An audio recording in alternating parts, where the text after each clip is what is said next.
លោកឆាអ៊ុនវូសមាជិកក្រុមអេស្ត្រូដាក់ពាក្យបណ្ដឹងតវ៉ាប្រឆាំងនឹងការតម្រូវឲ្យបង់ពន្ធបន្ថែមចំនួន13,000 លានវ៉ុន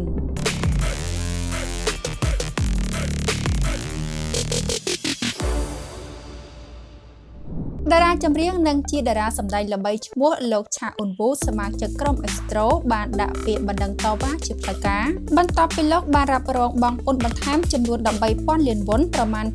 9.01 លានដុល្លារអាមេរិកតាមការកំណត់របស់អគ្គនាយកដ្ឋានពន្ធដាររួចមកនៅថ្ងៃទី 2 ខែសីហាក្រុមហ៊ុនផលិតកម្ម Fantasio បានឲ្យដឹងថាលោកឆាអ៊ុនវូបានដាក់ពាក្យបណ្ដឹងតវ៉ាទៅកាន់គណៈកម្មាធិការវិនិច្ឆ័យពន្ធដារដើម្បីស្នើសុំសេចក្តីសម្រេចបដិសេធឬលុបចោលការប្រមូលពន្ធបន្ថែមចំនួន13,000 លានវ៉ុននោះវិញកន្លងមកលោកឆាអ៊ុនវូនិងម្ដាយរបស់លោកត្រូវបានស៊ើបអង្កេតពាក់ព័ន្ធនឹងករណីកិច្ចពន្ធដែលមានទំហំទឹកប្រាក់រហូតដល់ 200,000 លានវ៉ុនប្រហែល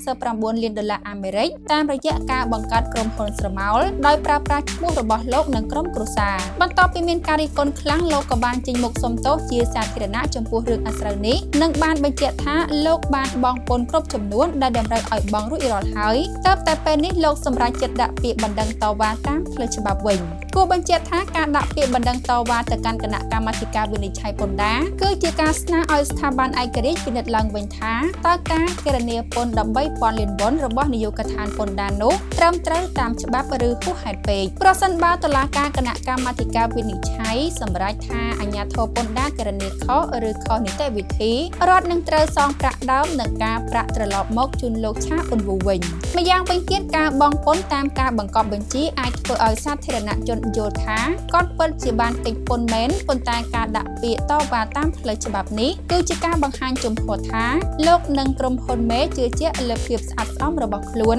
ហើយចង់ឲ្យតុលាការកាត់ក្តីឲ្យបានច្បាស់លាស់ដើម្បីលាងជម្រះការស្ទង់មតិសាធារណៈផងដែរ